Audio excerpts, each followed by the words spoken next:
ওরে বাবা বাবা, আজকে সাথী থেকে স্কুল ড্রেস পরছে, তাই তো দেখছি।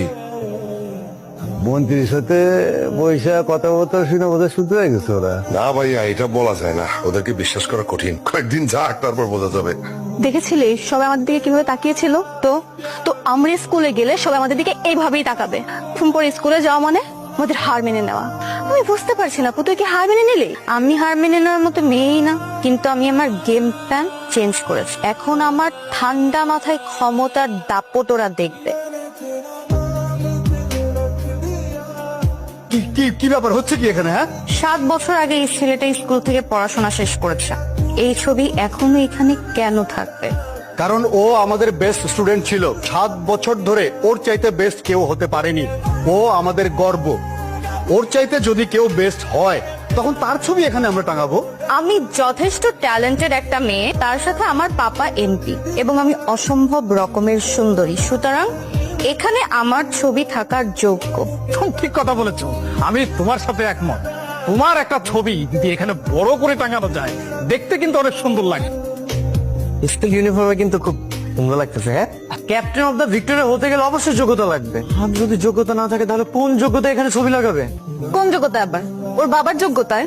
এই চল প্রিন্সিপাল স্যার রুমে আয়। দেখো সাথী, ভিক্টোরিয়া স্কুল অ্যান্ড কলেজের একটা ঐতিহ্য আছে। গতবার এই ভিক্টোরিয়া স্কুল অ্যান্ড কলেজের এক্সট্রা অর্ডিনারি স্টুডেন্টকে ক্যাপ্টেন অব দ্য ভিক্টোরিয়া উপাধি দেওয়া হয়েছিল।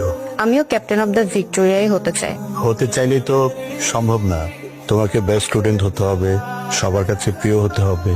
আমি অলরেডি ভালো স্টুডেন্ট, কারণ আমি ইংলিশ মিডিয়ামের ছাত্রী, সুতরাং আমি বেস্ট। আর যদি বলেন নিয়ম কানুনের কথা, আমি অলরেডি স্কুল ইউনিফর্ম পরে এসেছি, তার মানে আমি নিয়ম কানুন সব মেনে চলছি। তুমি তো ক্যাপ্টেন অফ দ্য ভিক্টোরিয়ার বোর্ডটা ভেঙে নিয়ম ভঙ্গ করেছো। কারণ ওটা ওখানে থাকে ডিজার্ভ করে না, তাই ভেঙেছি। ওখানে আমার ছবি থাকবে। হ্যাঁ, এখন থেকে যেহেতু ক্যাপ্টেন অফ দ্য ভিক্টোরিয়া হচ্ছে আমাদের সাথী, সেই ক্ষেত্রে ওই ছবিটা কি দরকার? আগে হোক, তারপর দেখা যাবে।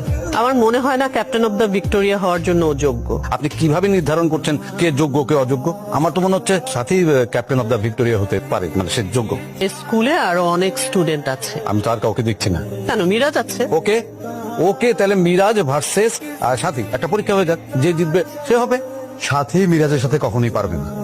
আচ্ছা ঠিক আছে, মিরাজের কাছে যদি আমি হেরে যাই, তাহলে মাথা নিচু করে স্কুলে আসবো, মাথা নিচু করে স্কুল থেকে চলে যাবো।